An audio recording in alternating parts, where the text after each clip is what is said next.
આકસ્મિક નિધિ અને જાહેર ખાતું.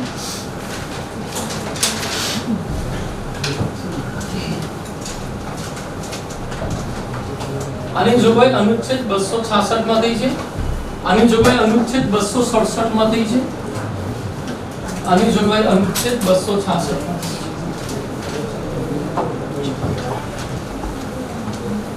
આપણે શું કરી રહ્યા ભાઈ બહેનો, નાણાકીય સત્તાની વહેંચણી કરી રહ્યા છીએ સંઘ અને રાજ્ય વચ્ચે. એમાં આપણે પહેલો ટોપિક લીધો છે નિધિઓ સંઘ અને રાજ્યની. એમાં પહેલી નિધિ છે સંચિત નિધિ. એમાં પહેલો પોઈન્ટ લખીશું, પહેલો પોઈન્ટ લખીશું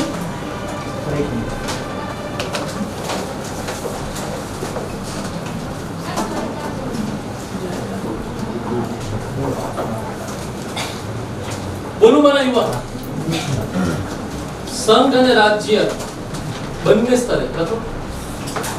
આમાં લખીશું સંઘ અને રાજ્ય બંને સ્તરે પોતપોતાની સંચિત નિધિ રહેશે.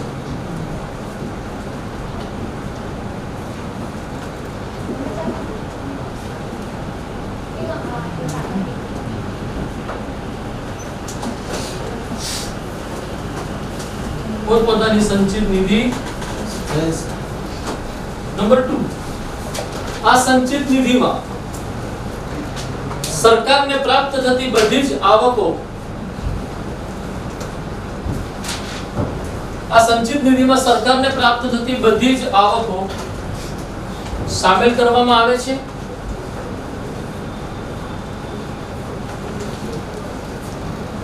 અને સરકારના બધા જ ખર્ચાઓ આ નિધિથી જ કરવામાં આવે છે. અને સરકારના બધા જ ખર્ચાઓ આ નિધિથી જ કરવામાં આવે છે. હવે મારા યુવાનો, આવકોને થોડા 3-4 પ્રકારમાં વહેંચી દઈએ આપણે. સરકારને આવક કઈ રીતે પ્રાપ્ત થાય? તો એ કરવેરાથી આવક પ્રાપ્ત થાય. કરવેરાથી આવક પ્રાપ્ત થાય એ એક આવક. કરવેરા સિવાય પણ એને આવક પ્રાપ્ત થાય. માની લો કેન્દ્ર સરકારની કંપની ONGC છે, તો ONGC નો નફો થયો, એ નફાના રૂપમાં એને ડિવિડન્ડ આપ્યું પોતાના શેર હોલ્ડર્સને. તો એ ડિવિડન્ડ રૂપે મળેલી કેન્દ્ર સરકારને આવક, તો એ પણ સરકારને આવક થઈ ગઈ. સરકારે લોન લીધી, એ પણ નાણું એવું ના હાથમાં. તો સરકાર દ્વારા જેટલું પણ ધિરાણ લેવામાં આવે છે ક્યાં જશે? સંચિત નિધિમાં જશે. પછી સરકાર કોઈ સંપત્તિ વેચી નાખે પોતાની, તો એ પણ રકમ પ્રાપ્ત થશે. એ રકમ પણ ક્યાં જશે? એમ સરકાર કોઈને લોન આપે તો કેમાંથી આપશે? સરકાર કોઈને સબસિડી આપે તો કેમાંથી આપશે? સરકાર વ્યાજ ચૂકવશે તો કેમાંથી ચૂકવશે? કોઈ પણ બાબત એવી નથી જે સંચિત નિધિથી બહારથી સંભવિત બને. નંબર 3, પોઈન્ટ નંબર 3, સંચિત નિધિમાં સંસદની મંજૂરી લીધા વગર આ નિધિથી, સંસદની મંજૂરી લીધા વગર આ નિધિથી એક પણ પૈસો ખર્ચ કરી શકાય નહીં. એક પૈસો પણ ખર્ચ કરી શકાય નહીં. જો અહીંયા મારા યુવાનો લોકશાહીનો સિદ્ધાંત સામે આવે, પ્રતિનિધિત્વ નહીં તો કર નહીં. તો સંચિત નિધિના સંબંધમાં સંસદને પાવર આપ્યા, એ સંસદ અનુમતિ આપે એ જ કરવેરા આપણી પર નાખી શકે. સંસદ અનુમતિ આપે એ જ ખર્ચા સરકાર દ્વારા થઈ શકે, અન્ય કોઈ ખર્ચો થઈ શકે નહીં. તો અહીંયા એક સંદર્ભ આપણે એક ખાસ ધ્યાનમાં રાખશું કે જે બજેટ રજૂ થાય છે ને, એ આ વસ્તુને પુરવણી કરવા માટે જ થાય છે કે પહેલા મંજૂરી લઈએ પછી ખર્ચ કરીએ. જો આ વસ્તુ ન હોત ને કે મંજૂરી લીધા વગર ખર્ચ ના કરી શકે, તો બજેટની કદાચ એટલી જરૂરિયાત સંસદમાં મંજૂર કરાવવાની રહે નહીં. કોઈ શંકા? સંચિત નિધિ ક્લિયર. નંબર 2, આકસ્મિક નિધિ.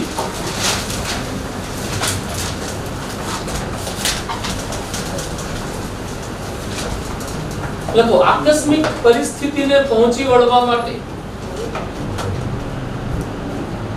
આકસ્મિક પરિસ્થિતિને પહોંચી વળવા માટે આ નિધિની સ્થાપના થઈ છે. આપણ કયા સ્તરે હશે? સંઘ સ્તરે હશે અને રાજ્ય સ્તરે હશે. આ નિધિની સ્થાપના થઈ છે કે જેમાંથી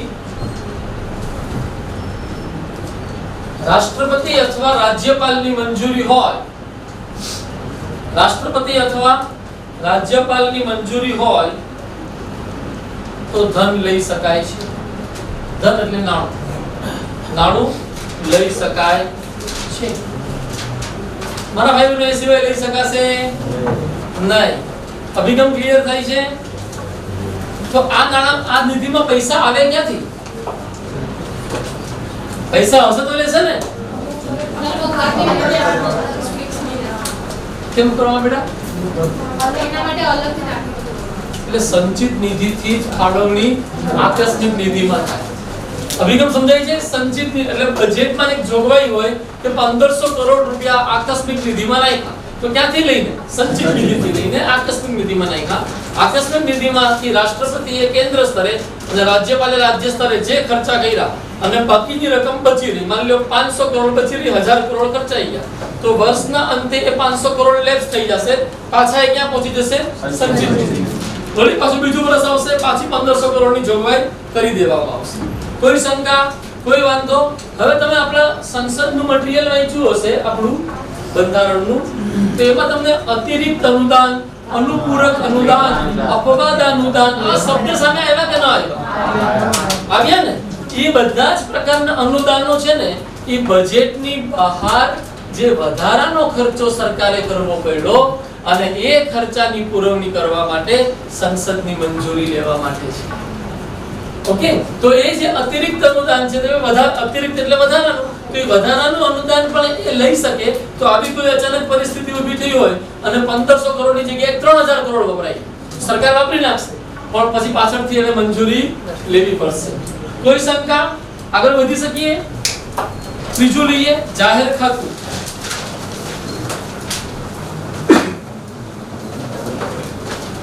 લખીએ આ ખાતામાં મુખ્યત્વે સરકારી અધિકારીઓના પ્રોવિડન્ટ ફંડ, ગ્રેચ્યુઇટી વગેરેની રકમ જમા થતી હોય છે। આ ખાતામાં સરકારી કર્મચારીઓના પ્રોવિડન્ટ ફંડ, ગ્રેચ્યુઇટી વગેરેની રકમ જમા થતી હોય છે।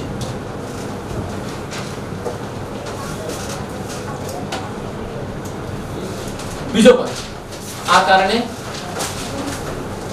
કારણે જાહેર ખાતાની રકમ સરકાર ઉપર એક જવાબદારી છે। જાહેર ખાતાની રકમ સરકાર ઉપર એક જવાબદારી છે। મારા યુવાનો 1 લાખ કરોડ થી વધુ રૂપિયા અત્યારે જાહેર ખાતામાં પડ્યા કેન્દ્ર સરકારમાં। હવે એ બધા શું છે, એક દિવસમાં તો ખાલી થવાના, બધા જ અધિકારીઓ એક સાથે તો રિટાયર થવાના નથી, એટલે અમુક રિટાયર થતા જાય, બધાનું બાકીનું ફંડિંગ એમાં આવતું જ રહેતું હોય છે। તો આ 1 લાખ કરોડ રૂપિયા તો સરકાર પાસે એક પ્રકારની લોન જેવા છે, એક દિવસ પાછા આપવાના છે અને જે વ્યાજનો દર નક્કી કરેલો છે એ વ્યાજ દર સાથે આપવાના છે। તો સરકારને આ પૈસા વાપરવા માટે સંસદની મંજૂરી લેવી જરૂરી નથી। તો લખી દો, આ ખાતાથી ખર્ચ કરવા માટે સરકારે સંસદની મંજૂરી લેવી જરૂરી હોતી નથી। સંસદની મંજૂરી લેવી જરૂરી હોતી નથી।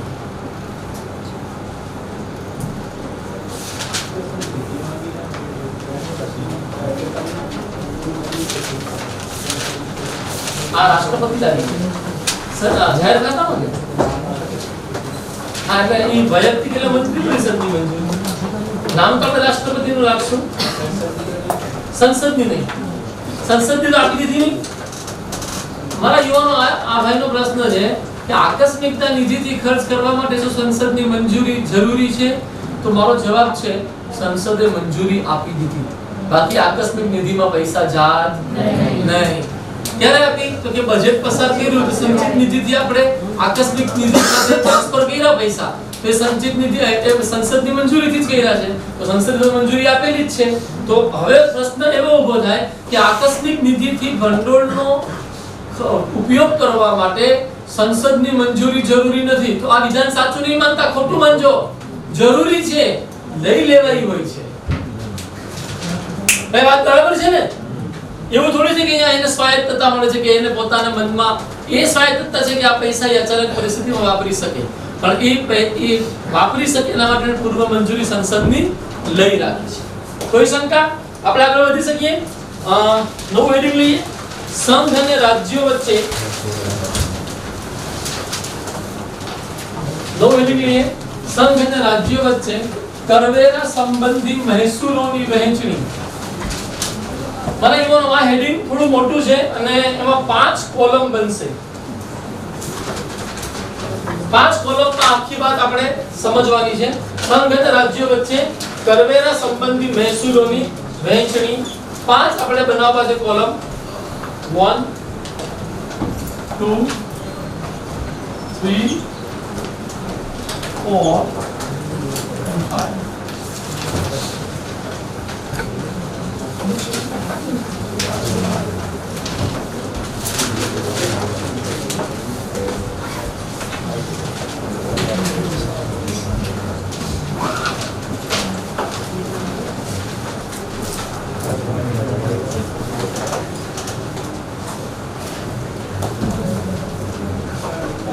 ફક્ત સંઘના અધિકાર ક્ષેત્રમાં આવતા કરવેરા.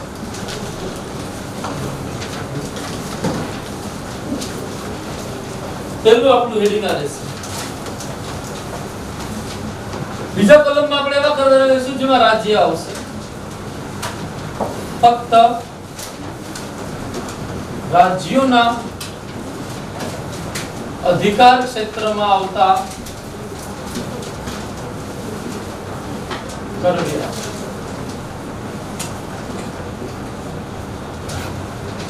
નંબર 3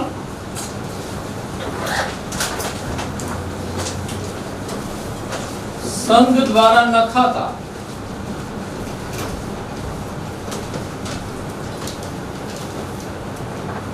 પરંતુ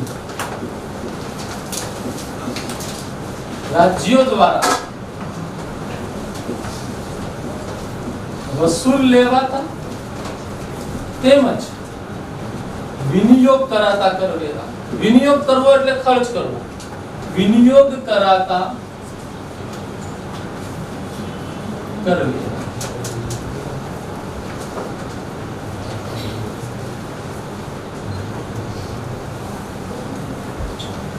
ચોથું ગ્રુપ છે સંઘ દ્વારા નખાતા અને વસૂલ લેવાતા.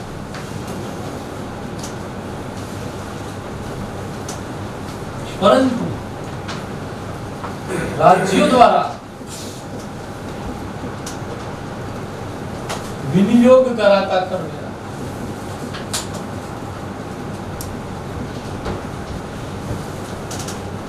પાંચમું છે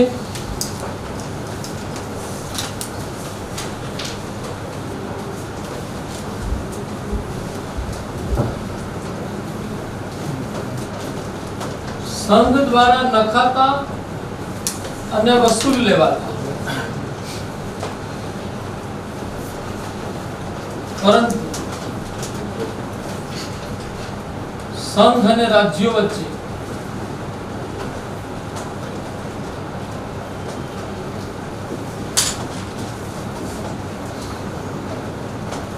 વહેંચી દેવાતા કરવેરા.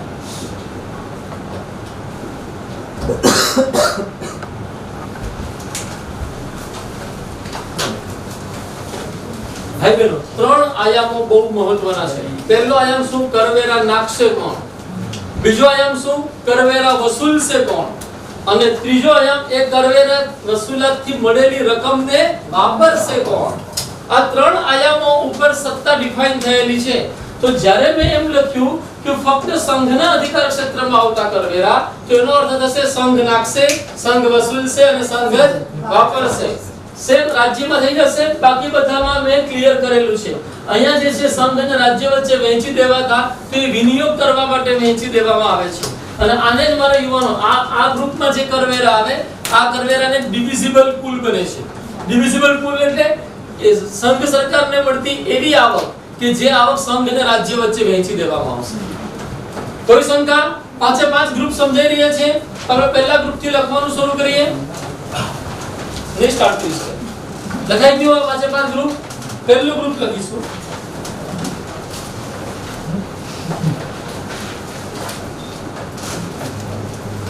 આયાત વેરો.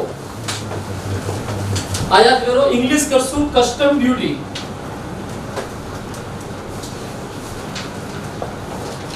પછી બીજું લખશું નિગમ કર, કોર્પોરેટ ટેક્સ. બીજું લખશું નિગમ કર, કોર્પોરેટ ટેક્સ. ત્રીજું લખશું વ્યક્તિઓ અને કંપનીઓના મૂડી મૂલ્ય ઉપર કર. વ્યક્તિઓ અને કંપનીઓના મૂડી મૂલ્ય ઉપર કર. અને મારા ભાઈ બહેનો આને कैपिटल गेन टैक्स किया. Capital gain GAIN gain tax. Number 4 आवक वेरा ऊपर surcharge. Surcharge on income tax.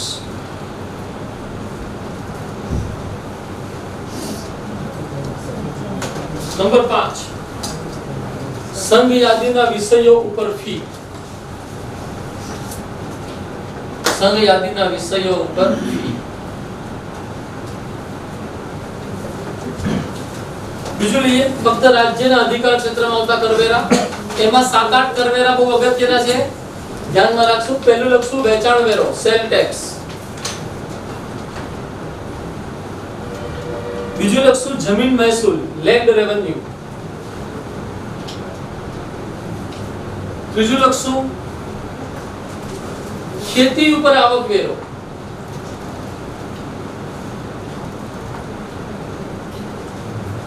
ચોથું લખશું વારસા વેરો. આવક વેરો એટલે ઇન્કમ ટેક્સ ને બધાને ખબર પડે છે ને, તો ઇન્કમ ટેક્સ ઓન એગ્રીકલ્ચર એ રાજ્યના અધિકાર ક્ષેત્રમાં આવે.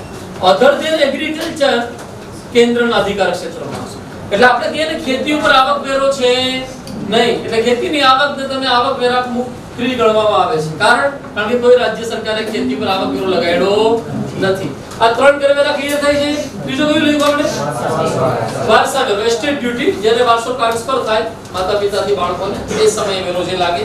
નંબર 4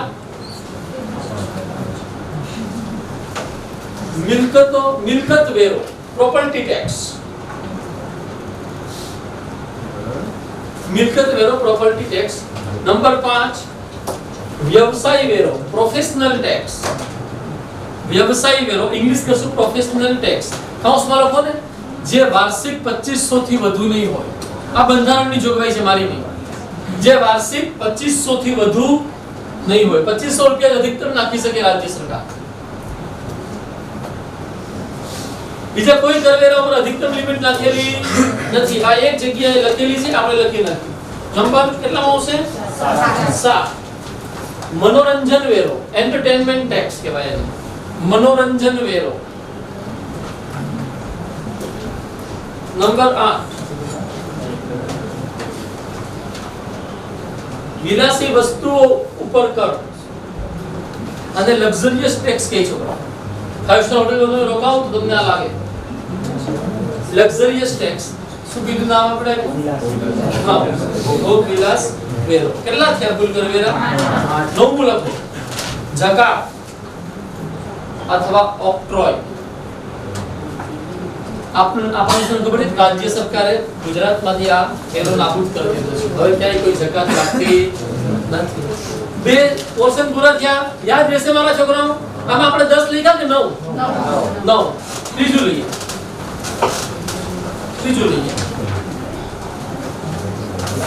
વિનિમય પત્રો ઉપર સ્ટેમ્પ ડ્યુટી.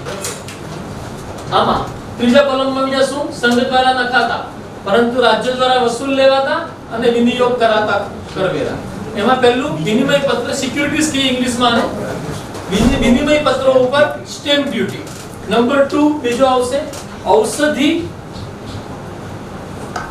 અને પ્રસાધન સામગ્રી ઉપર, ડ્રગ્સ એન્ડ ફાર્માસ્યુટિકલ્સ. ઔષધિ અને પ્રસાધન સામગ્રી ઉપર આબકારી જકાત. આબકારી જકાતને ઇંગ્લિશમાં એક્સાઇઝ ડ્યુટી કહે છે. આબકારી જકાત. Drugs and pharmaceuticals. હા, સ્ટેમ્પ ડ્યુટી ઓન સિક્યુરિટીઝ. હું આગળ વધી શકું? 2 થઈ ગયા. આબકારી જકાત ને શું કહીએ મારા ભાઈ બહેનો? Excise duty. ઓકે, થોડુંક અહીંયા એ સમજી લઈએ કે એક્સાઇઝ ડ્યુટી શું છે. તો કે આપણા સમાજમાં દેશમાં જે પણ વસ્તુનું ઉત્પાદન થાય એ ઉત્પાદન ઉપર લાગતો વેરો આબકારી જકાત. ઓકે, તો આપણે જ્યારે કોઈ પણ સાબુ કોલગેટ કંઈ પણ ખરીદીએ તો ઇન્ક્લુઝિવ ઓલ ટેક્સીસ, તો એ એક્સાઇઝ ડ્યુટી ને બતાવતો હોય, સેલ ટેક્સ ને બતાવતો હોય વગેરે વગેરે. પછી જે બી પ્રોડક્ટ અભિગમ સમજાય છે. તો ઉત્પાદન થયું તો એક્સાઇઝ ડ્યુટી લાગી, વેચાણ થયું તો વેચાણ વેરો લાગ્યો ને.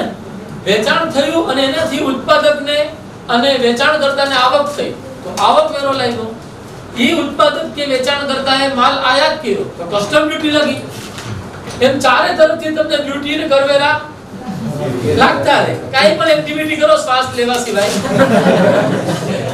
પેલો હોટેલમાં જઈને જઈમું લાગી ડ્યુટી, લાગી મે સેલ ટેક્સ રેટ છે ને એમાં કંઈક 4% નો દર. સર્વિસ ટેક્સ પણ અમે ઇન્ટ્રોડ્યુસ કર્યો છે 5% ના દરે. હા, તો એ ઇન્ટ્રોડ્યુસ કર્યો છે એટલે કાઈ પણ એક્ટિવિટી કરશો શ્વાસ લેવા સિવાય ટેક્સ છે. એટલે સરકાર એટલે પરમાત્મા સર્વત્ર, પરમાત્મા પછી સરકાર સર્વત્ર. હા બેટા, જીએસટી લાગશે તો સાહેબ બધા નીકળે. હા, એટલે હવે એ આખું અલગ વિશ્લેષણ થશે કે જીએસટી આવ્યા પછી કયા કયા કરવેરા હટી જશે. એ હું જવાબદારી તમને સોંપીશ.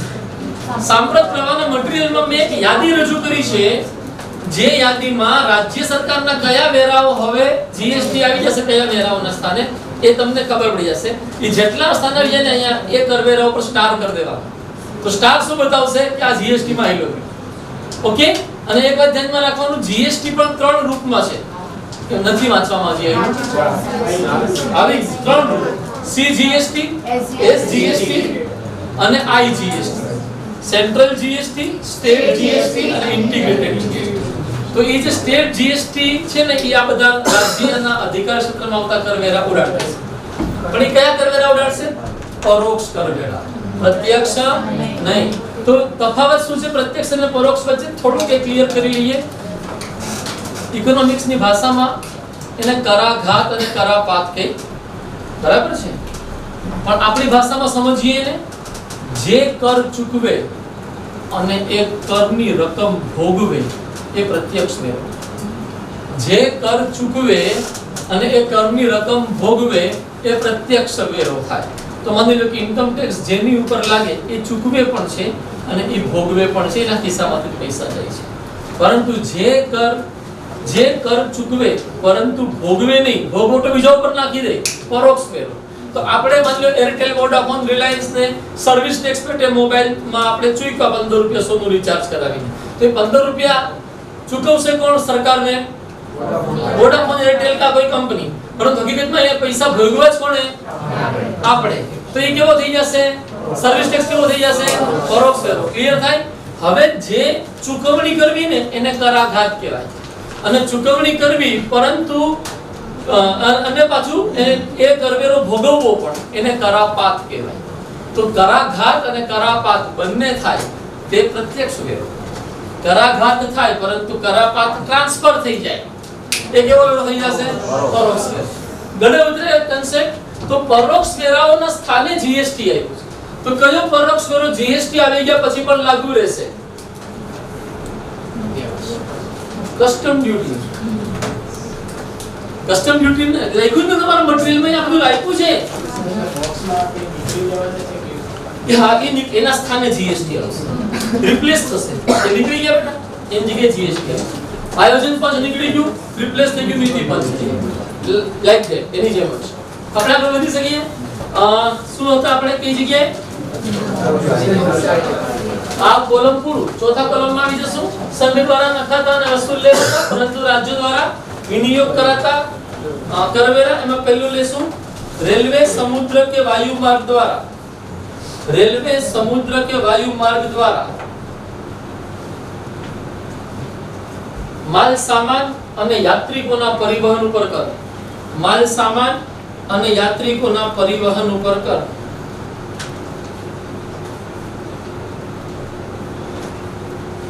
નંબર 2, માલ સામાનના આંતરરાજ્ય પરિવહન ઉપર કર.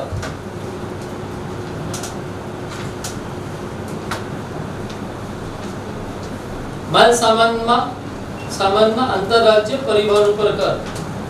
નંબર 3, સમાચાર પત્રોમાં પ્રકાશિત થતી જાહેરાત ઉપર કર.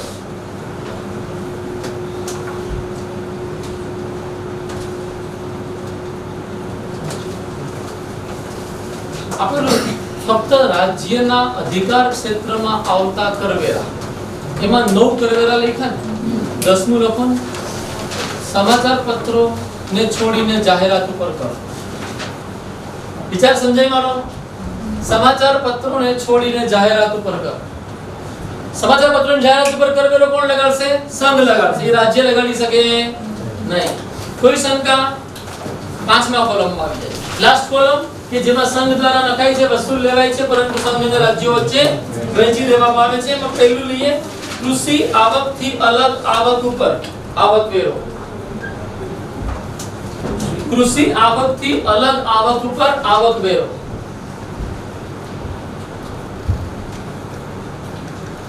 જે ઇન્કમ ટેક્સ તમે હું ચૂકવી છે, જેની મર્યાદા 2.5 લાખ રૂપિયા બતાવવામાં આવી છે, 2.5 લાખ સુધી એ શૂન્ય રહે. હવે 3 કર નાખી. હા, 3 લાખ બતાવવામાં આવી આ બજેટ થી. એ જે બતાવે છે, કયું બતાવે છે? આ ઇન્કમ ટેક્સ જે 5મા કોલમમાં આપણે રજૂ કર્યું. નંબર 2, સંઘ યાદીમાં વર્ણિત આબકારી જકાત, એક્સાઇઝ ડ્યુટી.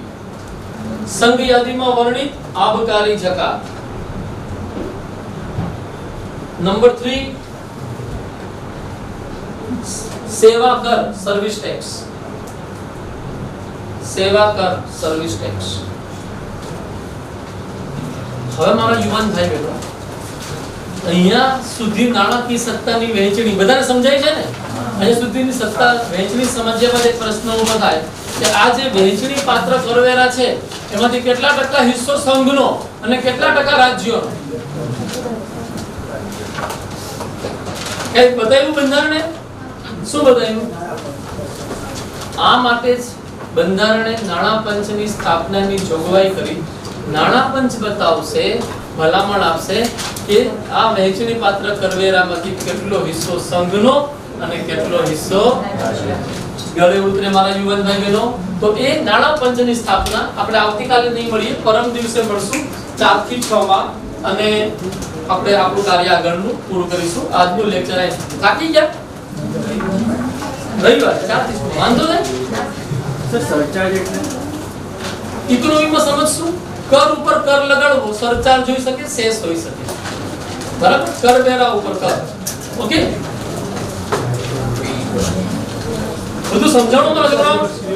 મજા આવી? આ ટોપિક હવે પૂરો થઈ ગયો. જરા નાણાં પંચાયત બાકી રહ્યું છે આપણું, એટલે ફિનિશ આખો ટોપિક. રવિવારે મળશું, આ ટોપિક પૂરો કરીશું, અને એ પછી આપણે યુપીએસસી જીપીએસસી નું જે સેવાઓ ઉપર આખું બંધારણનું માળખું છે, એની તૈયારી ઉપર ધ્યાન આપશું. યાદ રહેશે ને બધું? 5 મિનિટ વાંચી લઈએ. 5 મિનિટ વાંચી લઈએ, પછી આપણે પ્રશ્ન નંબર 3.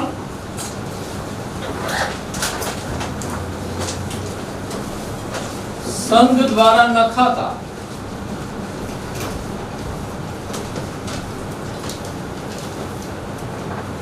પરંતુ રાજ્યો દ્વારા વસૂલ લેવાતા તેમજ વિનિયોગ કરાતા કરવેરા. વિનિયોગ કરવો એટલે ખર્ચ કરવો. વિનિયોગ કરાતા કરવેરા.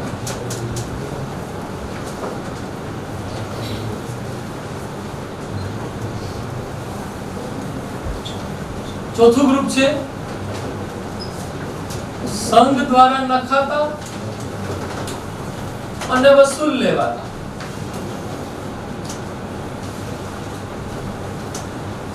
પરંતુ રાજ્યો દ્વારા વિનિયોગ કરાતા કરવેરા.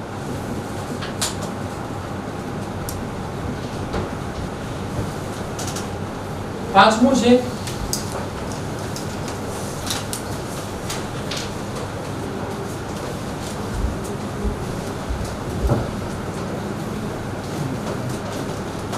સંઘ દ્વારા નખાતા અને વસૂલ લેવાતા. પરંતુ સંઘ અને રાજ્યો વચ્ચે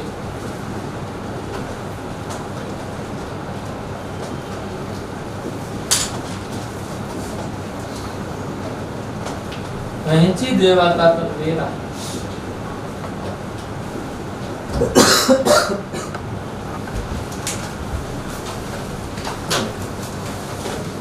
ભાઈ બહેનો, ત્રણ આયામો બહુ મહત્વના છે. પહેલો આયામ શું? કરવેરા નાખશે કોણ.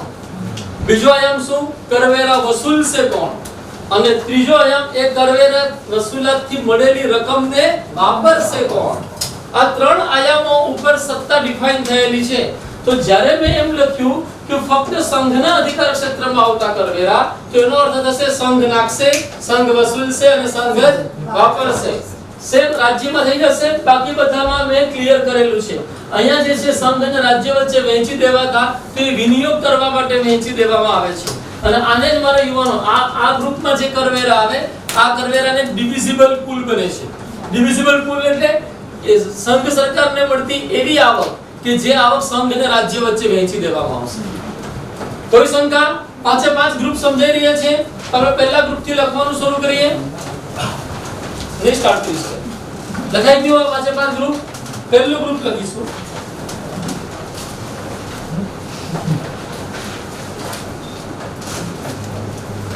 આયાત વેરો. આયાત વેરો ઇંગ્લિશ કરશું કસ્ટમ ડ્યુટી.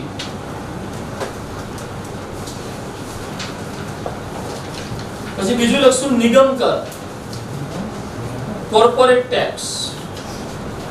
બીજું લખશું નિગમ કર, કોર્પોરેટ ટેક્સ. ત્રીજું લખશું વ્યક્તિઓ અને કંપનીઓના મૂડી મૂલ્ય ઉપર કર. વ્યક્તિઓ અને કંપનીઓના મૂડી મૂલ્ય ઉપર કર. મારા ભાઈ બહેનો, આને कैपिटल गेन टैक्स किया. Capital gain GAIN gain tax. Number 4 आवक वेरा ऊपर surcharge. Surcharge on income tax.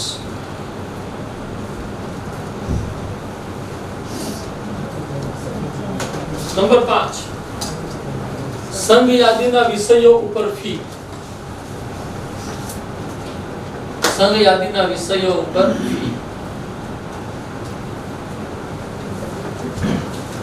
બીજું લઈએ ફક્ત રાજ્યના અધિકાર ક્ષેત્રમાં આવતા કરવેરા.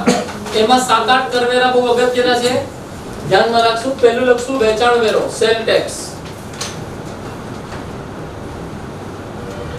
બીજું લખશું જમીન મહેસૂલ, લેન્ડ રેવન્યુ. ત્રીજું લખશું ખેતી ઉપર આવક વેરો.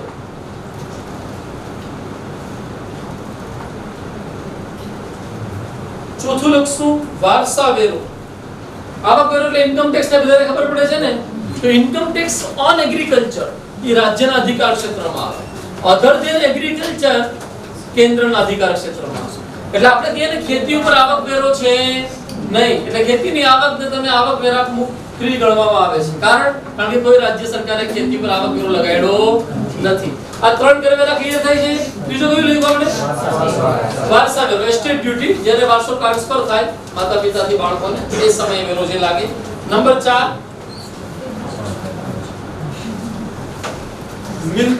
મિલકત વેરો, પ્રોપર્ટી ટેક્સ. મિલકત વેરો, પ્રોપર્ટી ટેક્સ. નંબર 5 વ્યવસાય વેરો, પ્રોફેશનલ ટેક્સ. વ્યવસાય વેરો ઇંગ્લિશ કરશું પ્રોફેશનલ ટેક્સ. કાઉન્સમાં લખો ને, જે વાર્ષિક 2500 થી વધુ નહીં હોય. આ બંધારણની જોગવાઈ છે, મારી નહીં. જે વાર્ષિક 2500 થી વધુ નહીં હોય. 2500 રૂપિયા અધિકતમ નાખી શકે રાજ્ય સરકાર.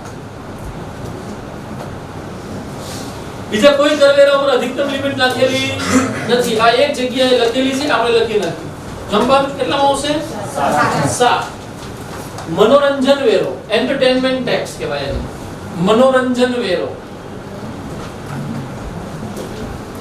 નંબર 8 વિલાસી વસ્તુઓ ઉપર કર. અને લક્ઝરિયસ ટેક્સ કહે છે. 5 સ્ટાર હોટેલમાં રોકાઓ તો તમને આ લાગે. Luxurious tax. શું કીધું નામ આપણે? હા, ભોગ વિલાસ વેરો. કેટલા થયા કુલ કરવેરા? 9મું લખો. જકાત અથવા ઓક્ટ્રોય. આપણને ખબર છે રાજ્ય સરકારે ગુજરાતમાંથી આ વેરો નાબૂદ કરી દીધો છે. હવે ક્યાંય કોઈ જકાત લાગતી નથી. 2 પોર્શન પૂરા થયા. યાદ રહેશે મારા છોકરાઓ? આમાં આપણે 10 લખ્યા કે 9? 9. ત્રીજું લઈએ.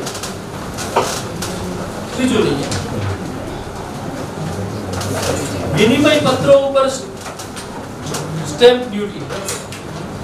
આમાં ત્રીજા કોલમમાં બીજા શું? સંઘ દ્વારા નખાતા પરંતુ રાજ્ય દ્વારા વસૂલ લેવાતા અને વિનિયોગ કરાતા કરવેરા. એમાં પહેલું વિનિમય પત્ર, સિક્યુરિટીઝ કે ઇંગ્લિશમાં ને વિનિમય પત્રો ઉપર સ્ટેમ્પ ડ્યુટી. નંબર 2 બીજો આવશે ઔષધિ અને પ્રસાધન સામગ્રી ઉપર, ડ્રગ્સ એન્ડ ફાર્માસ્યુટિકલ્સ. ઔષધિ અને પ્રસાધન સામગ્રી ઉપર આબકારી જકાત. આબકારી જકાતને ઇંગ્લિશમાં એક્સાઇઝ ડ્યુટી કહે છે. આબકારી જકાત. Drugs and pharmaceuticals. સિક્યુરિટી. હા, સ્ટેમ્પ ડ્યુટી ઓન સિક્યુરિટીઝ. હું આગળ વધી શકું? 2 થઈ ગયા. આબકારી જકાત ને શું કહીએ મારા ભાઈ બહેનો? Excise duty. ઓકે, થોડુંક અહીંયા સમજી લઈએ કે એક્સાઇઝ ડ્યુટી શું છે. તો કે આપણા સમાજમાં, દેશમાં જે પણ વસ્તુનું ઉત્પાદન થાય એ ઉત્પાદન ઉપર લાગતો વેરો આબકારી જકાત. ઓકે, તો આપણે જ્યારે કોઈ પણ સાબુ, કોલગેટ કંઈ પણ ખરીદીએ તો ઇન્ક્લુઝિવ ઓલ ટેક્સીસ, તો એ એક્સાઇઝ ડ્યુટીને બતાવતો હોય, સેલ ટેક્સને બતાવતો હોય વગેરે વગેરે. પછી જે બી પ્રોડક્ટ અભિગમ સમજાય છે. તો ઉત્પાદન થયું તો એક્સાઇઝ ડ્યુટી લાગી, વેચાણ થયું તો વેચાણ વેરો લાગ્યો ને. વેચાણ થયું અને એનાથી ઉત્પાદકને અને વેચાણકર્તાને આવક થઈ તો આવક વેરો લાગ્યો. એ ઉત્પાદક કે વેચાણકર્તાએ માલ આયાત કર્યો તો કસ્ટમ ડ્યુટી લાગી.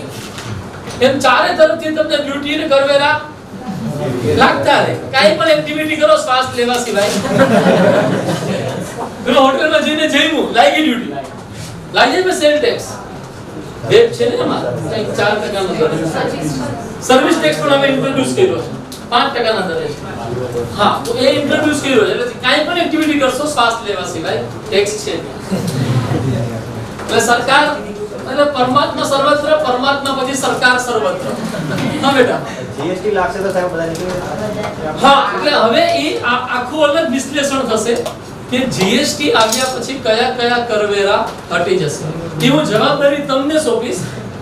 સાંપ્રત પ્રવાહના મટીરીયલમાં મેં એક યાદી રજૂ કરી છે, જે યાદીમાં રાજ્ય સરકારના કયા વેરાઓ હવે જીએસટી આવી જશે, કયા વેરાઓના સ્થાને, એ તમને ખબર પડી જશે. એ જેટલા સ્થાને છે ને અહીંયા એ કરવેરા ઉપર સ્ટાર કરી દેવા.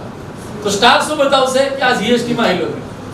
ઓકે, અને એક વાત ધ્યાનમાં રાખવાનું, જીએસટી પણ 3 રૂપમાં છે. કે નથી વાંચવામાં આવી 3 રૂપ: સીજીએસટી, એસજીએસટી અને IGST. Central GST, state GST અને ઇન્ટિગ્રેટેડ જીએસટી. તો એ જે સ્ટેટ જીએસટી છે ને એ આ બધા રાજ્યના અધિકાર ક્ષેત્રમાં આવતા કરવેરા ઉડાડશે. પણ એ કયા કરવેરા ઉડાડશે? પરોક્ષ કરવેરા, પ્રત્યક્ષ નહીં. તો તફાવત શું છે પ્રત્યક્ષ અને પરોક્ષ વચ્ચે? થોડુંક એ ક્લિયર કરી લઈએ. ઇકોનોમિક્સની ભાષામાં એને કરાઘાત અને કરાપાત કહે, બરાબર છે? પણ આપણી ભાષામાં સમજીએ ને, જે કર ચૂકવે અને એ કરની રકમ ભોગવે એ પ્રત્યક્ષ વેરો. જે કર ચૂકવે અને એ કરની રકમ ભોગવે એ પ્રત્યક્ષ વેરો થાય. તો માની લો કે ઇન્કમ ટેક્સ જેની ઉપર લાગે એ ચૂકવે પણ છે અને એ ભોગવે પણ છે, એના ખિસ્સામાંથી પૈસા જાય છે. પરંતુ જે કર ચૂકવે પરંતુ ભોગવે નહીં, ભોગવો તો બીજા ઉપર નાખી દે, પરોક્ષ વેરો. તો આપણે માની લો એરટેલ, વોડાફોન, રિલાયન્સ ને સર્વિસ ટેક્સ પેટે મોબાઈલમાં આપણે ચૂક્યા 15 રૂપિયા સોનું રિચાર્જ કરાવીને, તો એ 15 રૂપિયા ચૂકવશે કોણ? સરકારને, વોડાફોન, એરટેલ કા કોઈ કંપની. પરંતુ હકીકતમાં એ પૈસા ભોગવા જ કોણે? આપણે. તો એ કેવો થઈ જશે? સર્વિસ ટેક્સ કેવો થઈ જશે? પરોક્ષ વેરો. ક્લિયર થાય? હવે જે ચૂકવણી કરવી ને એને કરાઘાત કહેવાય, અને ચૂકવણી કરવી પરંતુ અને પાછું એ કરવેરો ભોગવવો પણ એને કરાપાત કહેવાય. તો કરાઘાત અને કરાપાત બંને થાય તે પ્રત્યક્ષ વેરો. કરાઘાત થાય પરંતુ કરાપાત ટ્રાન્સફર થઈ જાય એ કેવો વેરો થઈ જશે? પરોક્ષ વેરો. ગળે ઉતરે કન્સેપ્ટ. તો પરોક્ષ વેરાઓના સ્થાને જીએસટી આવ્યું છે.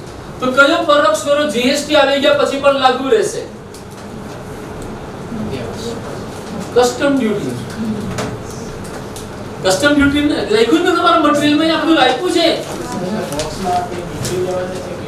એ હા એના સ્થાને જીએસટી આવશે. રિપ્લેસ થશે. એ નીકળી ગયા બેટા. એની જગ્યાએ જીએસટી આવશે. આયોજન પંચ નીકળી ગયું, રિપ્લેસ થઈ ગયું નીતિ પંચ. લાઈક ધેટ એની જેમ જ આપણે આગળ વધી શકીએ. શું હતા આપણે કઈ જગ્યાએ?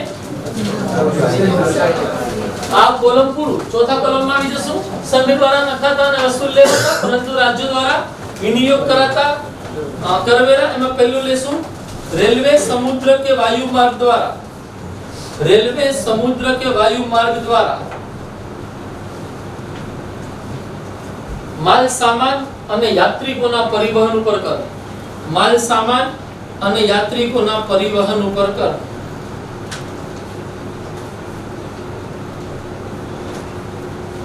નંબર 2 માલ સામાનના આંતરરાજ્ય પરિવહન ઉપર કર.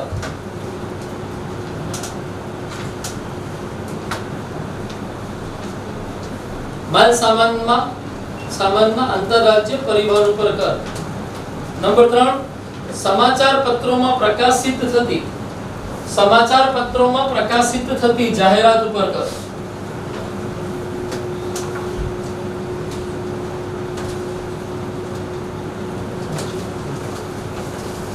આપણે ફક્ત રાજ્યના અધિકાર ક્ષેત્રમાં આવતા કરવેરા, એમાં 9 કરવેરા લખ્યા ને, 10મું લખો ને. સમાચાર પત્રો ને છોડીને જાહેરાત ઉપર કરો. વિચાર સમજાય મારો? સમાચાર પત્રોને છોડીને જાહેરાત ઉપર કરો. સમાચાર પત્રોની જાહેરાત ઉપર કરવેરો કોણ લગાડશે? સંઘ લગાડશે. એ રાજ્ય લગાડી શકે નહીં. કોઈ શંકા?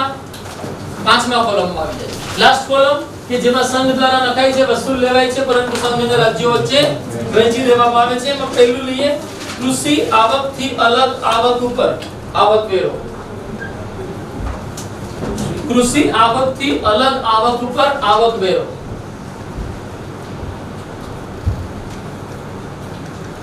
જે ઇન્કમ ટેક્સ તમે હું ચૂકવી છે જેની મર્યાદા 2.5 લાખ રૂપિયા બતાવવામાં આવી છે, 2.5 લાખ સુધી એ શૂન્ય રહે. હવે 3 કરી નાખી. હા 3 લાખ બતાવવામાં આવી આ બજેટ થી. એ જે બતાવે છે કયું બતાવે છે? આ ઇન્કમ ટેક્સ જે 5મા કોલમમાં આપણે રજૂ કર્યું. નંબર 2 સંઘ યાદીમાં વર્ણિત આબકારી જકાત, એક્સાઇઝ ડ્યુટી. સંઘ યાદીમાં વર્ણિત આબકારી જકાત. નંબર 3 સેવા કર, સર્વિસ ટેક્સ.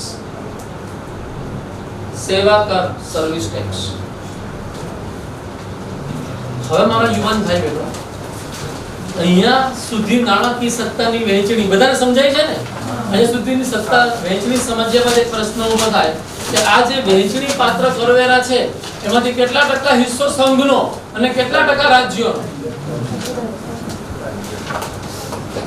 કઈ બતાવ્યું બંધારણે? શું બતાવ્યું? આ માટે જ બંધારણે નાણાં પંચની સ્થાપનાની જોગવાઈ કરી.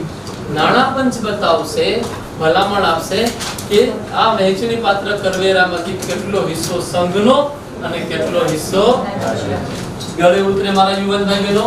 તો એ નાણાં પંચની સ્થાપના આપણે આવતીકાલે નહીં મળીએ, પરમ દિવસે મળશું 4 થી 6 માં અને આપણે આપણું કાર્ય આગળનું પૂરું કરીશું. આજનું લેક્ચર આ થાકી ગયા? રવિવાર 4 થી 6 વાંધો નહીં. સર સરચાર્જ એટલે ઇકોનોમીમાં સમજશું. કર ઉપર કર લગાડવો, સરચાર્જ હોઈ શકે, સેસ હોઈ શકે. બરાબર? કરવેરા ઉપર કર. ઓકે? બધું સમજાણું મારા છોકરાઓ? મજા આવી? આ ટોપિક હવે પૂરો થઈ ગયો. જરા નાણાં પંચ બાકી રહ્યું છે આપણું, એટલે ફિનિશ આખો ટોપિક. રવિવારે મળશું, આ ટોપિક પૂરો કરીશું અને એ પછી આપણે યુપીએસસી જીપીએસસી નું જે સેવાઓ ઉપર આખું બંધારણનું માળખું છે એની તૈયારી ઉપર ધ્યાન આપશું. યાદ રહેશે ને બધું? 5 મિનિટ વાંચી લઈએ. 5 મિનિટ વાંચી લઈએ પછી આપણે પ્રશ્ન પૂછીએ.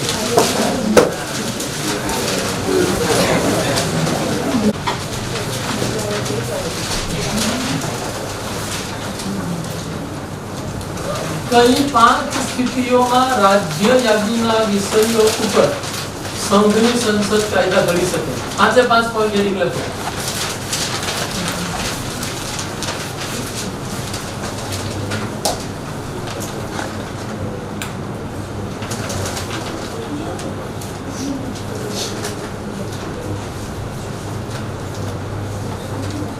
જમીન કઈ યાદીનો વિષય છે?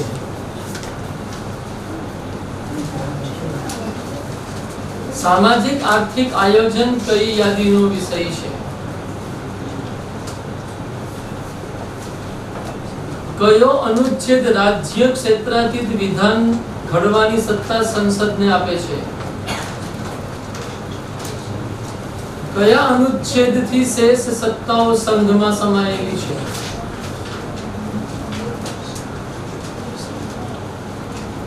કયા અનુચ્છેદ હેઠળ સંઘ પોતાના કારોબારી કાર્ય રાજ્યોને સોંપી શકે?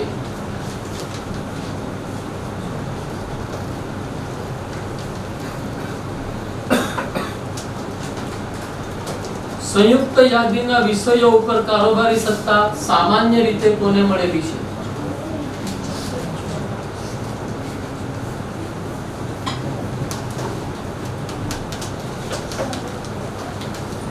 સંઘ અને રાજ્ય વચ્ચે વહેંચણી પાત્ર કરવેરાના નામ આપો. સંઘ અને રાજ્ય 3 કરવેરા આપણે લખેલા યુવાન ભાઈ બહેનો. વહેંચણી પાત્ર કરવેરાના નામ આપો. કયા અનુચ્છેદ હેઠળ સંચિત નિધિ સ્થાપિત થાય છે? કયા અનુચ્છેદ હેઠળ આકસ્મિક નિધિ સ્થાપિત થાય છે? 7મી અનુસૂચિની સ્થાપના કયા અનુચ્છેદ હેઠળ થઈ છે?